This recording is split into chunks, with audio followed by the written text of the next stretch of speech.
Hello, നിങ്ങൾക്കെല്ലാവർക്കും Shiny Xavier YouTube പേജിലേക്ക് ഒത്തിരി സ്നേഹത്തോടെ വീണ്ടും സ്വാഗതം.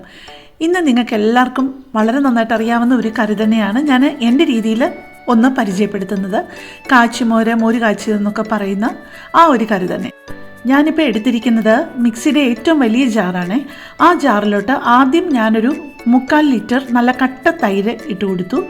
ഒരു 1/4 ടീസ്പൂൺ മഞ്ഞൾപ്പൊടിയും, ഒരു 2 നുള്ള് ഉലുവാപ്പൊടിയും, 1 ടീസ്പൂൺ ജീരകപ്പൊടിയും, 1 ടീസ്പൂൺ ഉപ്പുമിട്ട് നന്നായിട്ടൊന്ന് മിക്സിയിൽ തന്നെ യോജിപ്പിച്ചെടുക്കുക. ഞാൻ 1.5 ലിറ്ററാണ് മൊത്തം തൈര് എടുത്തത്. ഇപ്പോൾ ആദ്യം ആ മിക്സിയിലെല്ലാം കൂടെ കൊള്ളില്ലല്ലോ, അത് കാരണം 3/4 ലിറ്റർ ആദ്യം ഒന്ന് യോജിപ്പിച്ചെടുത്തിട്ട് ബാക്കിയുള്ള 3/4 ലിറ്റർ ആ തൈര് മാത്രമായിട്ട് പിന്നെ ഒന്ന് മിക്സിയിൽ ഉടച്ചെടുത്താൽ മതി. ഇപ്പം ഞാൻ ആ കാച്ചിമോരിന് വേണ്ട സാധനങ്ങളെല്ലാം എടുത്ത് വെച്ചിരിക്കുന്നത്: ഒരു 10-12 കൊച്ചുള്ളി, ഒരു 8 അല്ലി വെളുത്തുള്ളി, നല്ല ഒരു കഷ്ണം 1 ഇഞ്ചിൻ്റെ ഒരു കഷ്ണം ഇഞ്ചി, ഒരു 3-4 പച്ചമുളക്, ഉലുവ, കടുക്, വെളിച്ചെണ്ണ, ഒരു 3 വറ്റൽമുളക്, കറിവേപ്പില. ഇത്രയും സാധനങ്ങളാണ് ഞാൻ എടുത്ത് റെഡിയാക്കി അരിഞ്ഞു വെച്ചിരിക്കുന്നത് കേട്ടോ.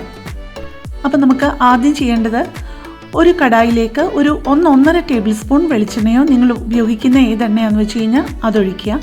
ആദ്യം കുറച്ച് ഉലുവയാണ് ഇടേണ്ടത്. ഒരു 2-3 നുള്ള് ഉലുവായും ഒരു 1/4 ടീസ്പൂൺ കടുകും ഇട്ട് പൊട്ടിച്ച് കഴിയുമ്പോഴേക്ക് അതിലേക്ക് ഈ നമ്മൾ അരിഞ്ഞു വെച്ചിരിക്കുന്നതെല്ലാം ഒന്നിച്ചങ്ങ് ഇട്ടാൽ മതി. കൊച്ചുള്ളി അരിഞ്ഞത്, വെളുത്തുള്ളി, പച്ചമുളക്, ഇഞ്ചി, വറ്റൽമുളക്, കറിവേപ്പില എല്ലാം കൂടി ഇട്ട് ഒന്ന് താളിച്ചിട്ട് ആ അരിഞ്ഞതിൻ്റെയൊക്കെ സൈഡൊക്കെ ഒന്ന് ബ്രൗൺ കളറായി തുടങ്ങുമ്പോഴേക്കും നമുക്ക് ഉടച്ച തൈര് അതിലേക്ക് ഒഴിക്കാം. ഒരുപാടങ്ങ് മൂത്ത് പോകരുത് കേട്ടോ. ഒരുപാടങ്ങ് മൂത്ത് പോയി കഴിഞ്ഞ് കഴിഞ്ഞാൽ അതിൻ്റെ ടേസ്റ്റ് മാറും, കാച്ചിമോരിൻ്റെ നിറവും മാറും. ഇപ്പം നിങ്ങൾക്ക് കാണാമല്ലോ, ഇപ്പം പെതുക്കെ ഒന്ന് നിറം മാറി വരുന്നുണ്ട്. അപ്പോൾ ഈ ഉള്ളിയുടെയൊക്കെ സൈഡ് ഒരു ബ്രൗൺ കളറായി ഒരു മൊരിഞ്ഞതുപോലെ വന്ന് തുടങ്ങുമ്പോഴത്തേക്ക് നമുക്ക് തൈര് അതിലേക്ക് ഒഴിക്കാം. ഇപ്പോൾ ഇതേ തൈര് ഉടച്ചെടുത്തുകൊണ്ട് വന്നിട്ടുണ്ട്. ഈ ഒരു പരുവമായി കഴിയുമ്പോഴേക്ക് നമുക്ക് ഉടച്ച ആ തൈര് അതിലോട്ട് ചേർക്കാം. പക്ഷേ അതിന് മുമ്പ് തീ നന്നായിട്ടൊന്ന് കുറച്ച് വെക്കണം കേട്ടോ.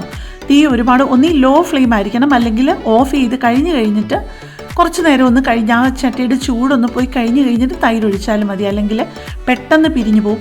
അപ്പോൾ നമ്മുടെ ഈ കറി മുഴുവൻ വേസ്റ്റ് ആവും, അതിൻ്റെ ടേസ്റ്റും പോവും, കാണാനും ഒരു ഭംഗി ഉണ്ടാവില്ല. അതുകൊണ്ട് നിങ്ങൾ ആ പാത്രത്തിൻ്റെ ചൂട് പ്രത്യേകം ശ്രദ്ധിക്കണം കേട്ടോ. ഏറ്റവും സേഫായിട്ടുള്ളത് ഒന്ന് ഓഫാക്കി വെച്ചിട്ട് കുറച്ച് ചൂട് പോയി കഴിഞ്ഞിട്ട് അതിനകത്തോട്ട് തൈര് ഒഴിക്കുന്നത്. ഇപ്പം നമ്മുടെ 2 ബാച്ച് തൈരും അതിനകത്തോട്ട് ചേർത്തിട്ടുണ്ട് കേട്ടോ. അപ്പോൾ ഇച്ചിരി മഞ്ഞൾപ്പൊടി കുറവാണെന്ന് തോന്നിയത് കൊണ്ട് കുറച്ചുകൂടെ മഞ്ഞൾപ്പൊടി ഞാൻ ചേർത്തിട്ടുണ്ട്. മഞ്ഞൾപ്പൊടി ഒക്കെ നിങ്ങളുടെ ഓരോരുത്തരും അവരവരുടെ ഇഷ്ടം പോലെ ചേർക്കാം കേട്ടോ.